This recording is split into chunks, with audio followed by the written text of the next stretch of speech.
The Gaza Strip, a densely populated Palestinian territory, was once again thrust into the throes of conflict on March 18, 2025. Israeli airstrikes rained down upon the beleaguered enclave, shattering a fragile ceasefire that had been in place since January.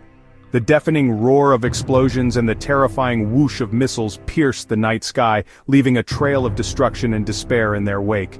This marked the most severe escalation of violence since the short-lived truce had brought a semblance of calm to the region. The sudden eruption of hostilities sent shockwaves through the international community, prompting urgent calls for restraint and a return to dialogue. The echoes of past conflicts etched deeply into the collective memory of both Israelis and Palestinians, reverberated ominously, raising fears of a wider conflagration with unpredictable consequences. As the dust settled, the grim reality of the situation began to emerge, painting a bleak picture of shattered lives and a region teetering on the brink. The recent wave of violence underscores the fragility of peace in this long-contested corner of the world. It serves as a stark reminder of the deep-seated animosity and mistrust that continue to plague relations between Israel and Hamas, the Islamist militant group that governs Gaza. The plight of innocent civilians caught in the crossfire adds a tragic dimension to the conflict, highlighting the urgent need for a just and lasting solution that guarantees the security and well-being of all those involved. The human cost of the Israeli airstrikes was immediate and devastating. Palestinian health officials reported over 400 fatalities, including women and children, their lives tragically cut short in the blink of an eye. Hospitals, already stretched thin by years of conflict and blockade, were overwhelmed with the influx of casualties, their corridors filled with the anguished cries of the wounded and the bereaved. The physical destruction wrought by the airstrikes was equally staggering. Residential neighborhoods lay in ruins, reduced to rubble by the relentless bombardment. Schools, mosques, and vital infrastructure were not spared, further compounding the suffering of the civilian population.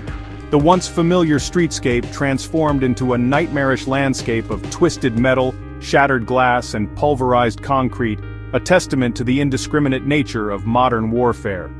The United Nations Relief and Works Agency for Palestine Refugees, UNRWA, expressed grave concern over the humanitarian impact of the airstrikes, warning of a rapidly deteriorating situation.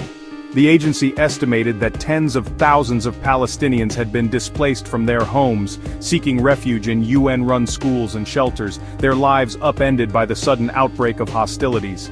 The stench of fear and uncertainty hung heavy in the air as families huddled together, haunted by the trauma of past conflicts and the uncertainty of what the future holds. The Israeli government justified its military action as a response to Hamas's refusal to release hostages captured during the October 7, 2023 attack, and their rejection of recent ceasefire proposals. The hostage crisis, a deeply emotive issue that had gripped the Israeli public for months, had become a major stumbling block in efforts to reach a negotiated settlement. Hamas, for its part, demanded a complete end to the Israeli blockade of Gaza and the release of Palestinian prisoners held in Israeli jails as preconditions for any deal. The breakdown of ceasefire negotiations and the subsequent resumption of hostilities underscored the deep mistrust and animosity that have long characterized relations between Israel and Hamas. Each side accused the other of bad faith and intransigence, further dimming hopes for a peaceful resolution to the conflict. The plight of the hostages, caught in the middle of this bitter standoff, remained a source of profound anxiety and frustration for their families and the Israeli public at large.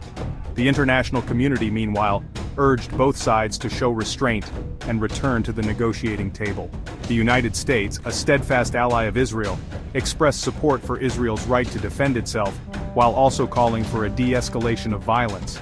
Egypt, which has long played a mediating role in the Israeli-Palestinian conflict, renewed its efforts to broker a ceasefire, emphasizing the need for a humanitarian corridor to allow aid into Gaza and the evacuation of the wounded.